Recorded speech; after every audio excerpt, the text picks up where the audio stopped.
Salutations.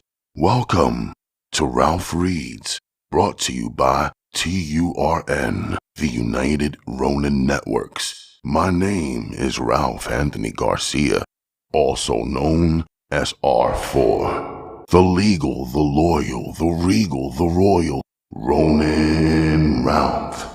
Your master of ceremonies. Please like, share, comment, subscribe, join the channel starting at 99 cents per month for exclusive members-only content. Tell a friend to tune in to TURN, the United Ronin Networks. We are Ronin.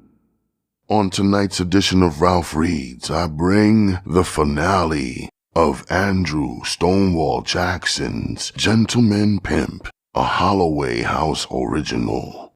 So then, let's begin. How pretty is my city, just as loud as it is shitty. Isn't it a pity it is all such a mess?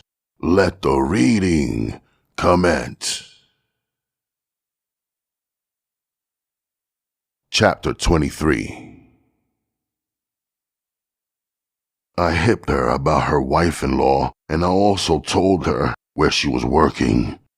Slim accepted things without a beef, and I felt good just knowing that she was an adult. Slim took a bath, fixed something to eat, and after we were through, we went to her place and went to bed. We got up at 8:30 p.m. and had coffee. While she was dressing, I broke down to her all the little things she needed to know that would make life a bit easier for her. I hipped her to the fact that all men like hurting a woman when he is putting his dick to her, as if she made him think he was killing her. He'd drop his load a lot quicker. I told her to make a guy think he has a bullhead for a dick, even if it's not as large as her clitoris. Talk that close-built shit to him. It's his nature you want to take care of, not him. I pulled her coat to what she should do when she really ran into a trick that had a bullhead. I told her the way to keep him from hurting her was to place her knees lightly on his ribs. Just let him touch him, and he won't be able to go any deeper in you than you want him to. I told her to carry her bread in her stockings at the instep of her foot. I also told her if she gets an all-night date to leave word with the bartender or call me. I told her to watch all the other girls. Seeing how they take care of business will mean a lot. And if you feel they're doing it wrong, then you do it your way. Daddy, you think this kind of thing like it's a business. How did you come to learn all this you're telling me? Slim, it is a business with me.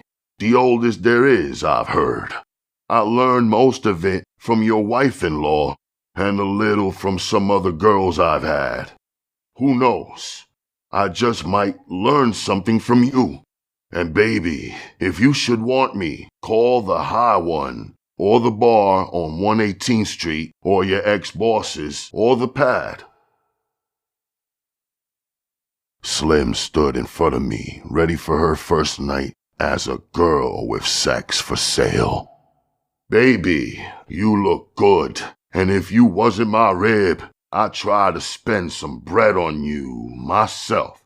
How much money you got? I got $60. It was my pay for the few days I worked. Give me 35 of it. Put 15 in your stocking for mad money and put the dime in your purse. Let it be that way all the time. A dime is the most you carry in your purse. Righteous, baby? As we rolled to the club, I was still lighting her pipe to the things I wanted her to do. And as the big hog moved on to the East Side Drive from 125th Street, I said, Slim, if I get word that you've been smoking pot with any of them girls, I'll crack your head. So baby, get that in your mind now. All right, Daddy, no pot. You keep sounding more like my woman every time you open your mouth. Baby, you can run into a trick that may want you to do something to him that may seem sick to you. When it happens, I want you to do it. What do you mean, something sick? Sweetheart, you might run into a lot of off-base things with these actors. Some of them might want you to squat over them and piss in their mouth. Just do it, and don't feel it's a sick act. Look at it like it is. It's his nature. Satisfy it. And baby, be prepared for a 3-base hit should a trick request it. You mean I should suck his bone like I do yours if he asks me? Baby doll, the only way for you not to is for you to have lockjaw. Just as I said that, we reached the bar, and before we went in, I said, "Well, Miss Fine, we're here. I want you to knock 'em dead, and keep in mind that there is no such thing as too much money." We kissed and went in. We sat at the same end of the bar where I'd sat last night. Nick, the bartender, came to us and said, "Hi, Mr. Delane. What do you have?" "2 ducks," I said. "Where's Frank?" He looked around and then said, "Here he comes now." Frank stepped up to me and Slim and said, "Hi, Guy. How are you? Is this the property?" "Yeah, Frank, this is it. How far wrong was I?" "None. You really got a winner." After I introduced him, I asked him if he wanted a taste, just as Nick was sitting the ducks on the bar. He said he had to make a move and told me to leave Slim, and the sooner I split, the better. I downed my cold duck and left, leaving Slim on her own. The place had many well-known people in it then, so I was sure it wasn't going to be a dry run for Slim. It was 4:25 when I went back to the bar and I caught Frank standing in front, rapping with a well-known actor. When he saw me, he went in and got her for me. He winked as though everything was kosher. A few minutes later, she came out and got in the car. We both waved at Frank and I pulled off. Slim looked pleased and was high, so I said, "Gee, love, you must have had real big fun tonight." "Yeah," she said. "everything was fun. And I'll bet you can't guess how much money I got." "Whatever you got, I'll bet you it ain't enough." "Daddy, I got $465. Here, you count it. And Daddy, one of the actors I had only wanted me to get naked and stand in the nude so he could just look at me. I had 4 well-known people tonight, people I thought were great, but I learned they were just like you and me." She named them with pride and said, "If the one that just wanted to look at me had known he was my favorite actor, I wonder would he have got down like he did. I wonder if his wife and family are wise to him. Well, I guess it's like you said, nature." Things went swell for about a month. Then I received a call while I was at the High One's pad for Corrie. She was calling from her place of action to tell me Slim was there. I told the High One that I had to split because Slim was giving me road trouble on Lenox Avenue, and I'd catch him later. I only had to come from 112th Street off 8th Avenue to 111th Street and Lenox, which meant I only had 3 blocks to ride. I was there in no time. The first thing I dug was Slim in her white fur, sitting at the bar. Slim stood out like a fly in a glass of buttermilk. She saw me, but tried to act like she didn't. Corrie was sitting at the bar in front of her.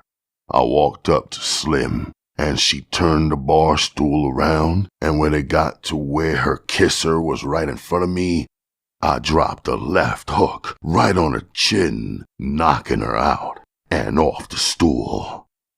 She was on the floor with her dress up high enough for her ass to be taking snapshots of every person in the bar. Her white fur was folded back under her head with blood from her mouth dripping on it. All the whores and tricks were looking at her and then at me. I took her drink and poured it in her kisser. I found out it not only works in the movies, it also worked in that bar. Slim came out of it, and I iced the help some of the people were gonna give her. After she stood up, I said, "Take your big funky ass out to the car and anchor." She went on out, but it was a gamble.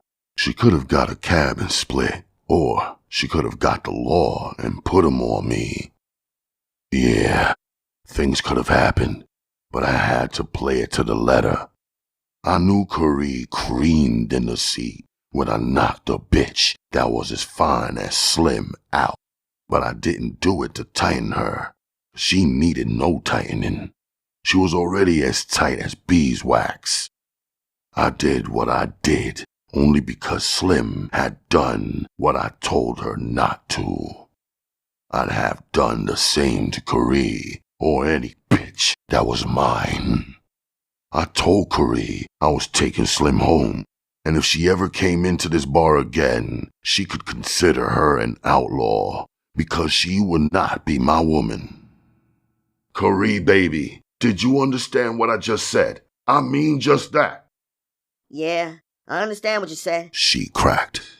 Wait till I get you this bread. She gave me the money, and I went out to the car, and to my surprise, Slim was sitting in the front seat. While we rode home, we didn't speak a word to each other. But once we got in the pad, I ran the law down to her, and I ran it in a way where she knew I wasn't bullshitting. When I was through running the law of the jungle down to her, she said, "Look at my fur, look at my dress, and look at my jaw. I can't go to work with my face like this." It was those words that made me realize Slim must have been testing me. She wasn't upset like I thought she'd be, and she was eager to go to work. The door was open for her to give me a hard time, but she didn't. Yeah, the girl was testing me, and I guess I passed the test. She knew now she had a man who meant what he said. A bitch will test a man in a lot of ways. It's up to the man to pass it.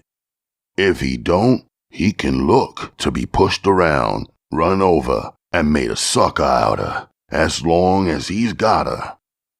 I've seen men fail to pass the test, and I've seen the outcome of it. The outcome will be she's having him, not him having her. And baby, that's a real monkey-ass kind of life to live. Now back to Slim. The next day she went to work, and it was Curry's night of liberty.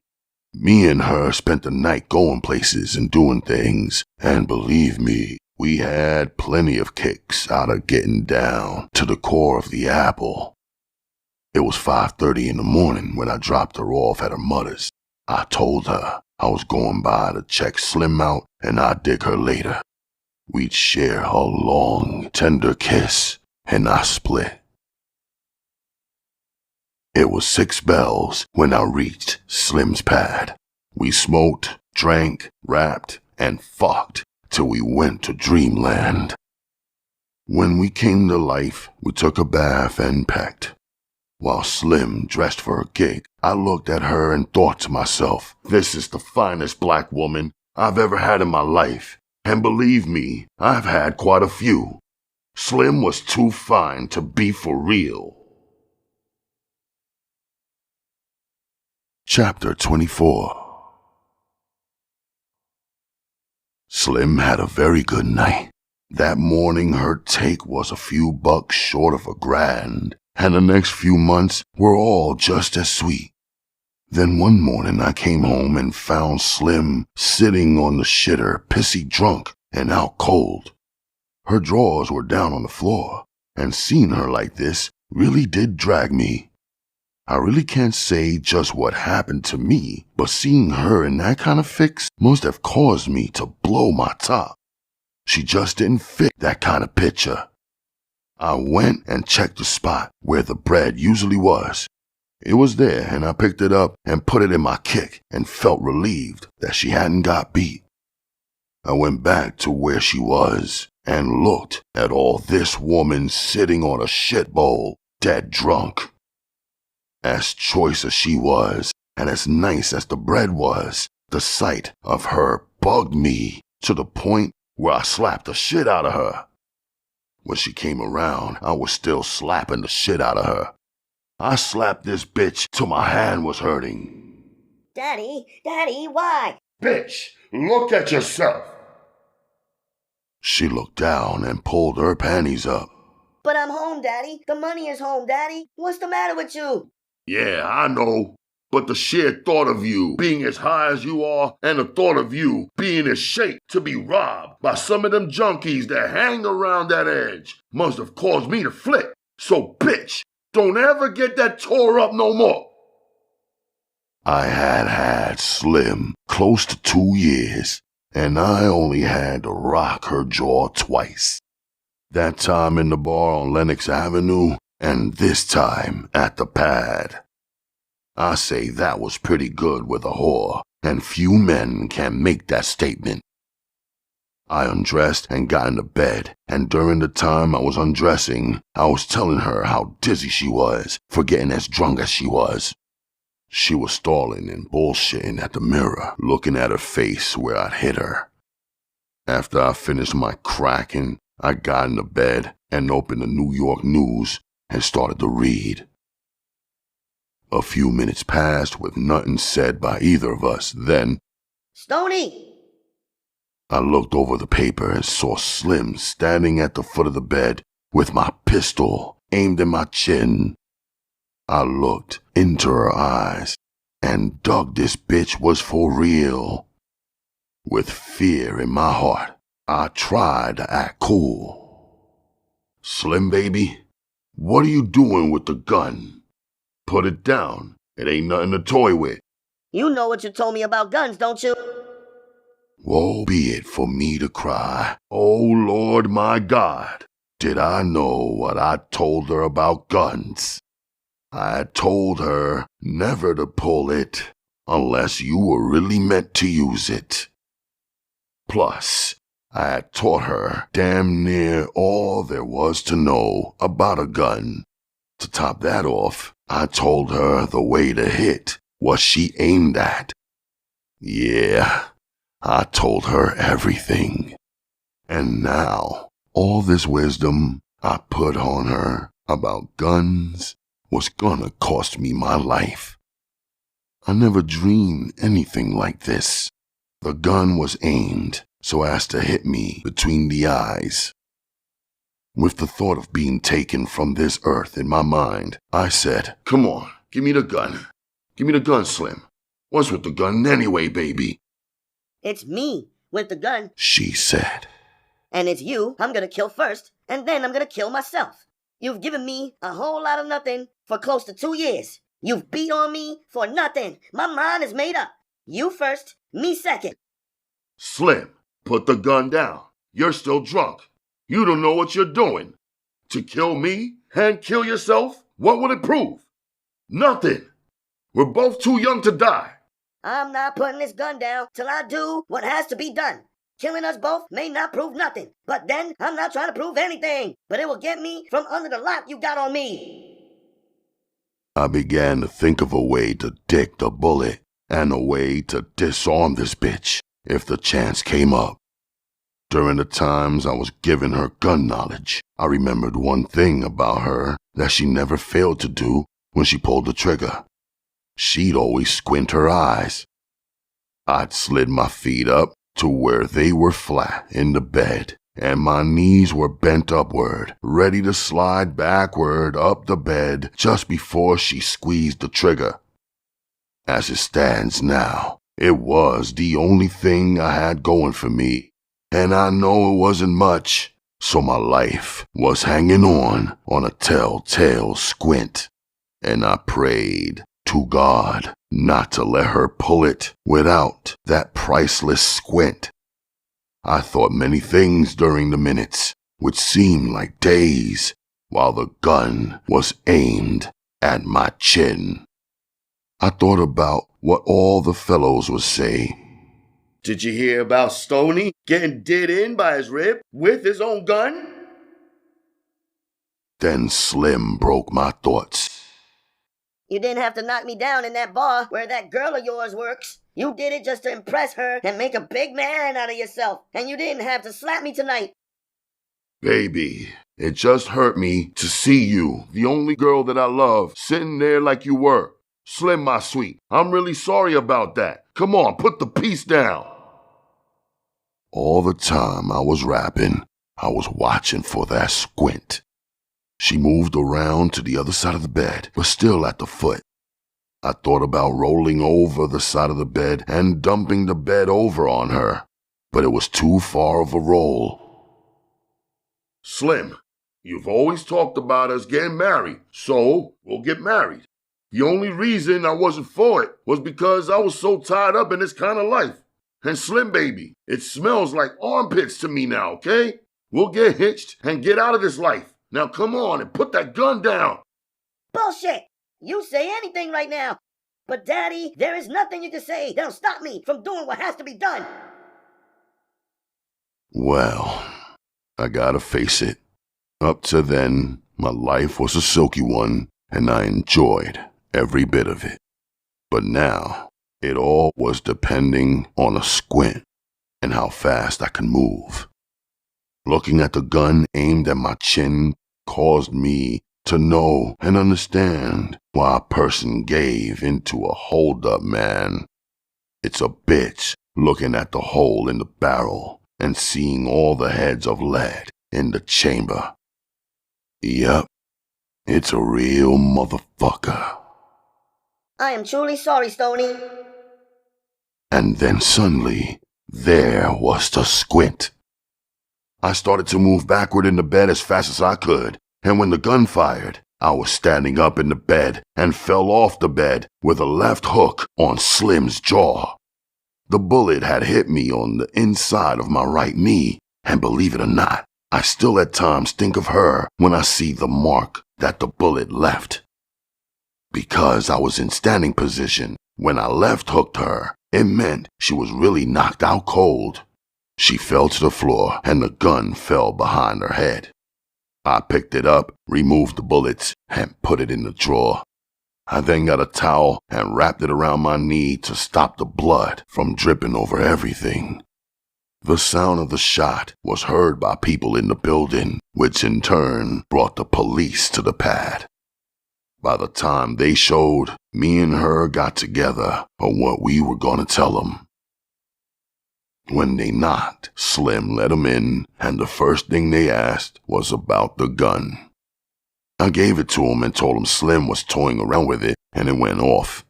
I showed them that it was registered, and they asked if I wanted them to take me to the hospital. I told them she would drive me there, and they followed us so they could be there to make out a police report. After the hospital did their thing, me and Slim went back home. The wound wasn't bad. The bullet had skinned the bone and went through the headboard of the bed and into the wall. We didn't rap at all on the way to the pad, but the bitch was crying. Baby, tell me something. Suppose you had killed me. What would you have did then? Like I told you, I'd have killed myself too. And baby, just what would that have proved? I don't know. Perhaps nothing. But at that moment, that's how I felt. Please, Daddy, try to forgive me. I swear, I'm sorry. Bitch. The last words you said before you shot me were, "I'm sorry." Bitch, tonight is supposed to be your night off, but you're gonna take your big ass to work right now. And baby, I don't want to see you till noon tomorrow. Just keep your ass in the street after the bars close. She dressed without saying a word, and at 6 o'clock, she was ready to split. I gave her some chips, and the way she took it, I could feel much went unsaid on her part. She put the bread in her purse and left without touching chops. My knee was killing me, so I thought I should latch the door and catch me some DOS. I night latched the door just in case she might want to finish what she started. It was after 2 in the morning when I woke and found Slim still gone. I called 10 Greenwich Avenue and Bellevue Hospital, and I was happy to know she wasn't at either place. I ding-donged a few hospitals to see if she was there, and it was then that I found out Slim really did mean something to me. I found myself thinking a great deal about her. How about that? Me, Stonewall Jackson, being wrapped up with a girl that had tried to off me. My leg was killing me, and there was a sheer cocksucker as I limped out and copped a cab to take me to the Bronx. When I got out of the cab, I tried to walk around a limp, but I couldn't. When I entered her mother's home, Curry was eating. I walked up behind her and kissed her neck, and after the surprise, she fixed me a cup of coffee. While I enjoyed my coffee, I gave her all of the details on what had happened between Slim and me. I called Slim's pad to see if she had got back, and when no one answered, I hung up and said, "Well, she ain't home yet. Baby, I keep thinking she had pulled up stakes on me. I haven't seen nor heard from her since the day before yesterday. If it wasn't for the fact that all her things are at the pad, I'd consider her long gone. Yeah, she could have her furs and things, but I doubt if she'd leave her insurance papers." Papi, the one thing that makes me feel she'll get in touch are those papers. So, Daddy, don't sweat it. Sit on it for a while. Sit on it a while and see what happens. For the next 4 nights, I stayed at Slim's pad, just in case she showed. It was the morning of the 5th day that I went to the mailbox. This day, there were some bills, as always, and a letter addressed to me from Slim and postmarked Atlanta, Georgia. I opened it and read it in part. My dearest Gemini, I guess you've been wondering what happened to me. Well, this is how it went after you sent me into the street that day. Knowing that I had had no sleep, on my way to work, I thought about us. I came to realize that I'm insanely in love with you, and I might someday really kill us both. You see, Stoney, I know you can never care for just one woman. You're the kind of man that has to sleep with one foot out of the bed. It's your nature, so I am not blaming you. I blame myself for not being able to accept it. Remember, Stoney, it was you that ran that nature thing down to me. And believe me, I understand. So, Daddy, it is best for both of us if we part now. Please understand, I am not blaming you for anything. I am, however, blaming your nature. You once told me some men have to search the whole deck to find the ace. Well, I guess you're one of those men. Please send me my insurance papers and you can keep everything else. Who knows? Perhaps they will give you reason to remember me. On the other hand, a man such as yourself just might come up with a girl big enough to wear them. Signed, Slim.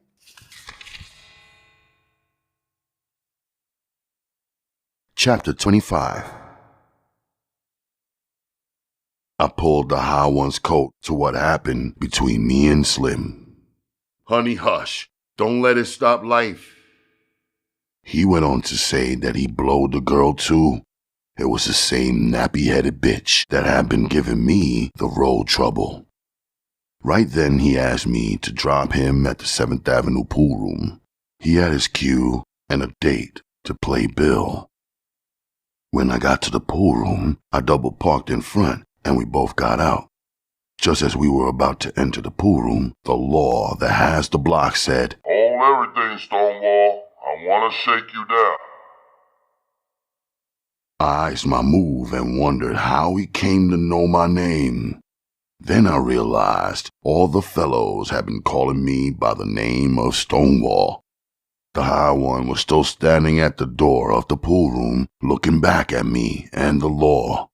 I knew I was clean, so I let him humiliate himself. After he found me clean, he hit for my car twisters to shake it down.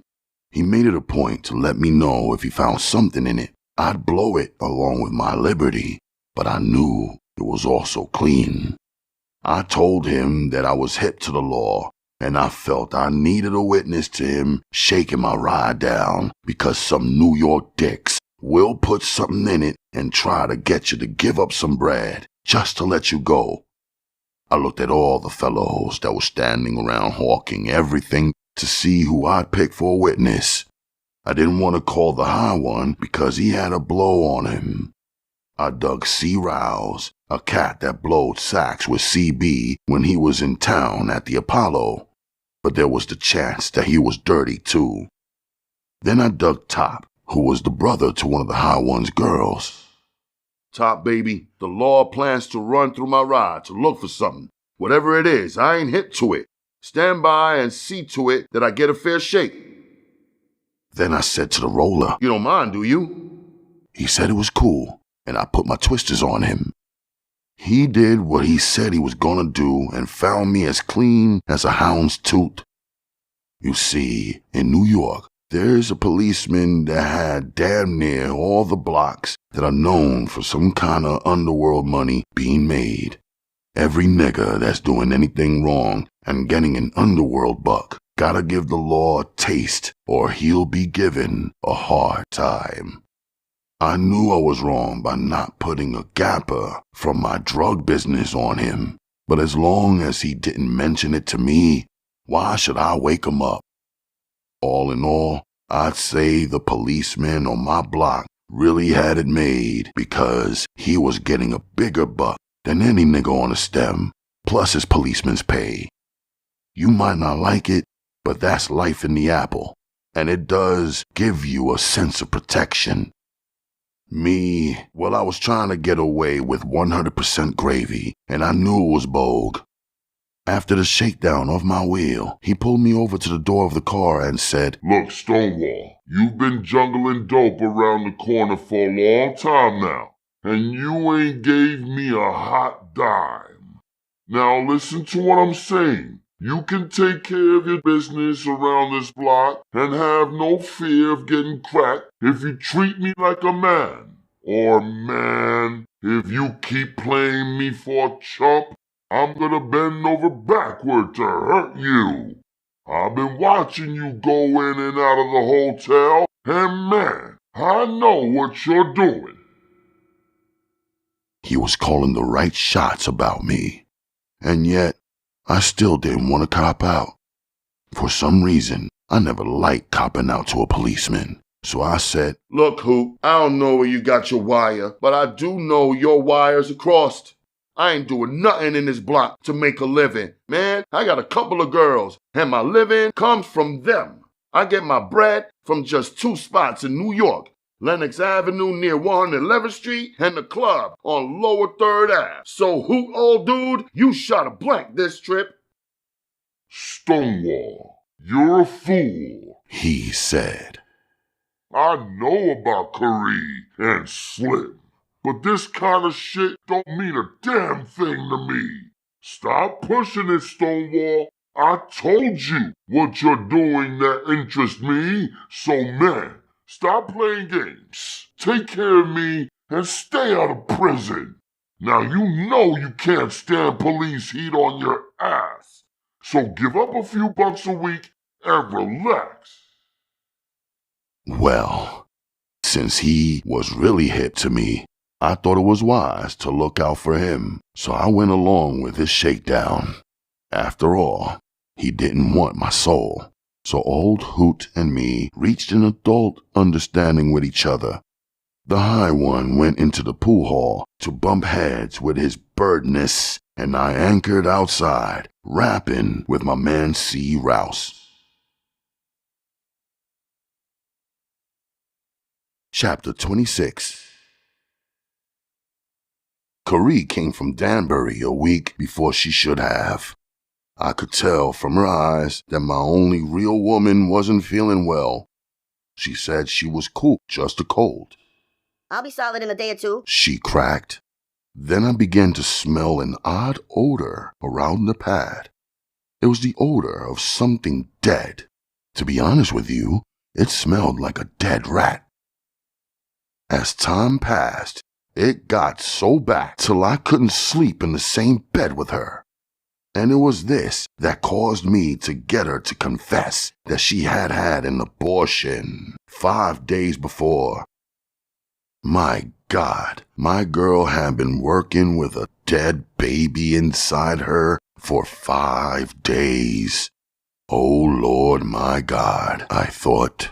My girl was dying on her feet and had told me nothing, and she was still trying to work. Wow, what a girl.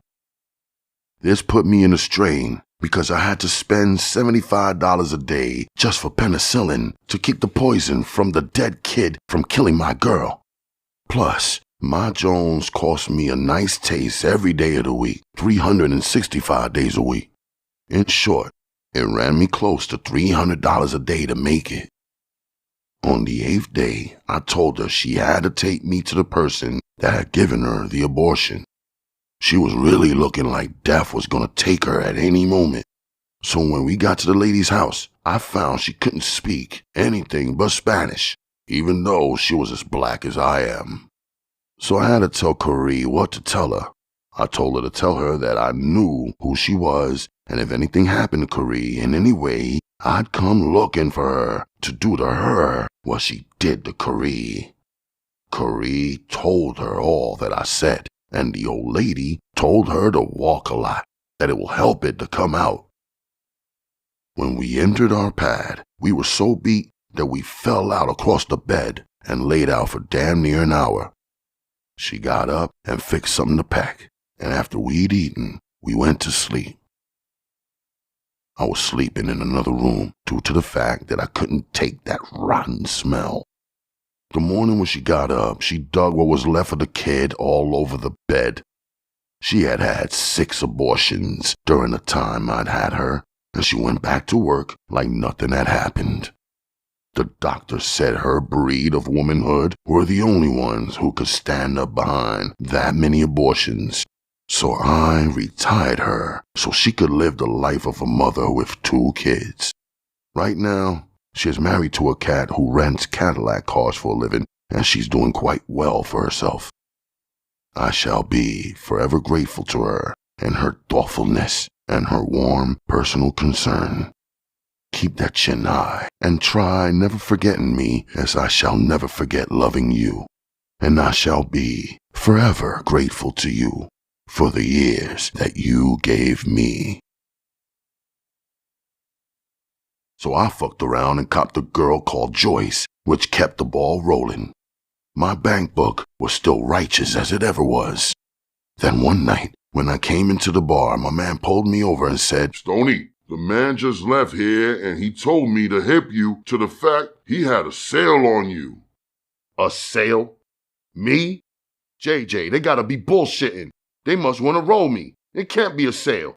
Nay, baby, I doubt if it's bullshit. I think it's for real, he said.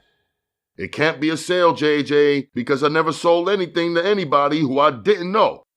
Yeah, but you know you don't have to put it in the man's head to get a sale on you. JJ was right. You didn't have to give it to the man to get a sale on you. So the rabbit in me caused me to pull my bread out of the bank and cop me a kilo of cocaine and a kilo of heroin. And I always did have some stuff in the car for my personal use, and I set out for Detroit, leaving everything I had in the Bronx and Manhattan. I left it all, and I hit the turnpike.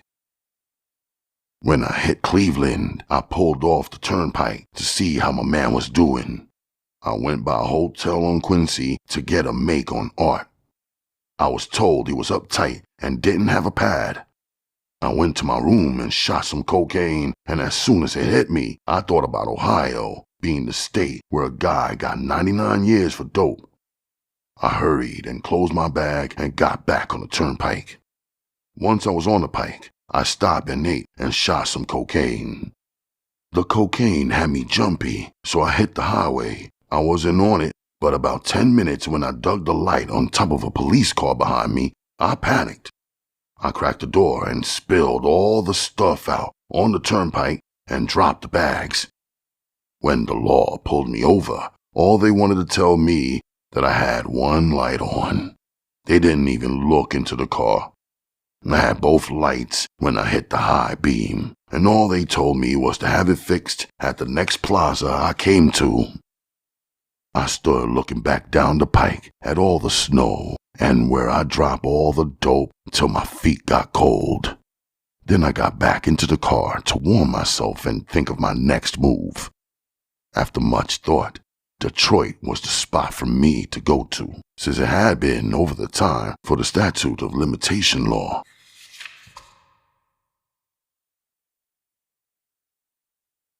Chapter 27.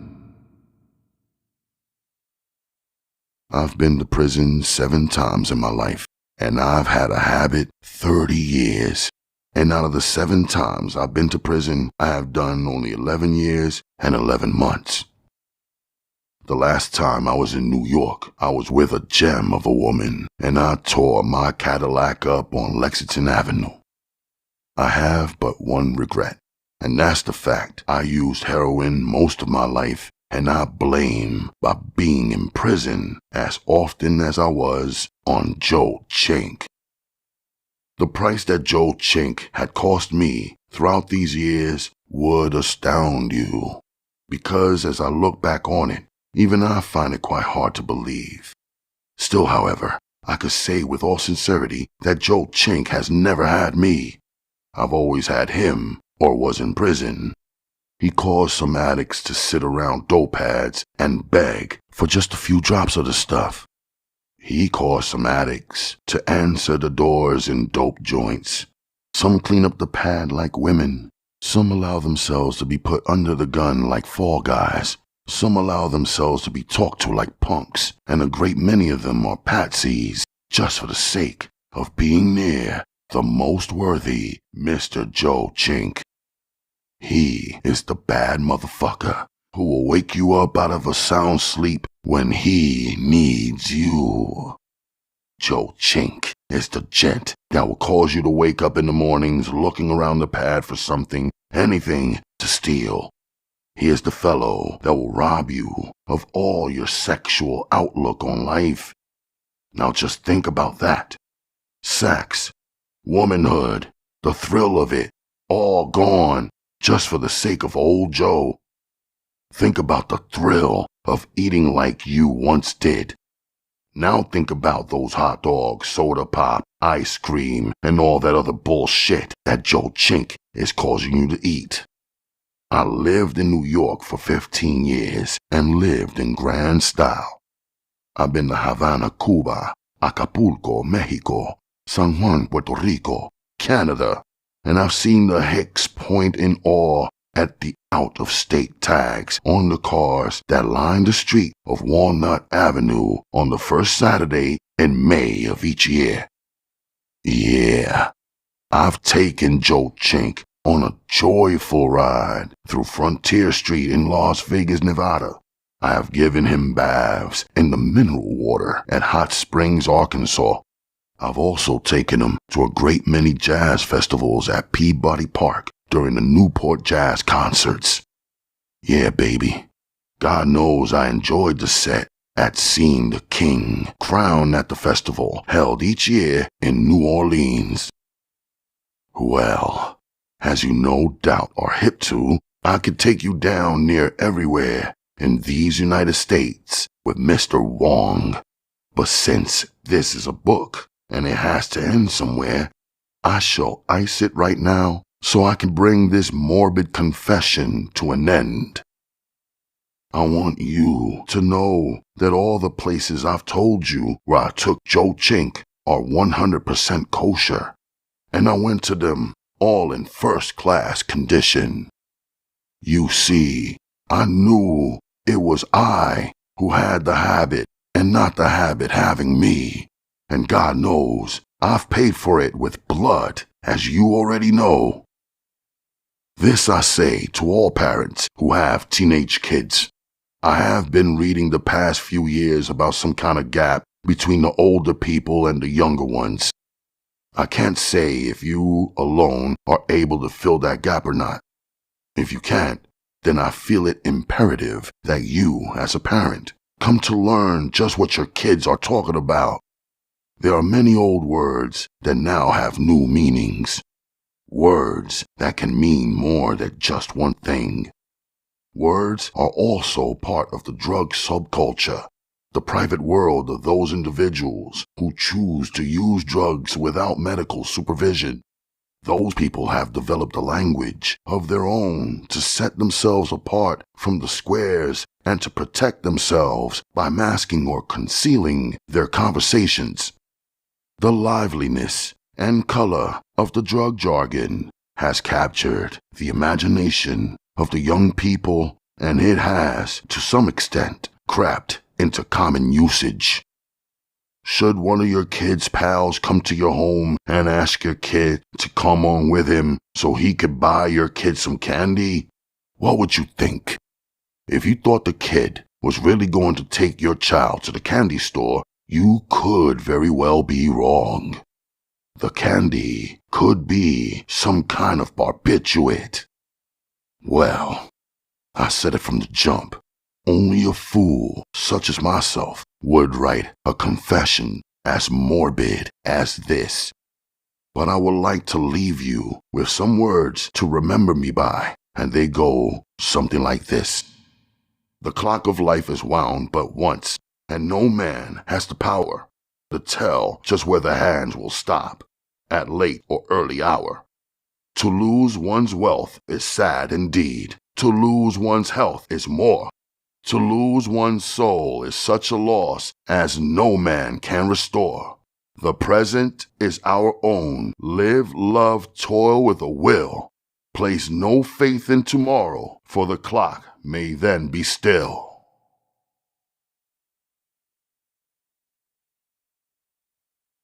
I hope you enjoyed the Andrew Stonewall Jackson miniseries on Ralph Reads. I would like, or rather love, to thank you, queens and kings, fellow royalty, for stopping by. If you would like to leave a small donation or connect with me on social media, please go to www.solo.to/RGMC2407. Follow the Art of Bounce podcast on ForceFed Digital, either on its own YouTube channel or wherever you stream your favorite podcasts, such as Amazon, Spotify, or Apple. Now, with that being said, check out that or right here, the United Ronin Networks. We are Ronin.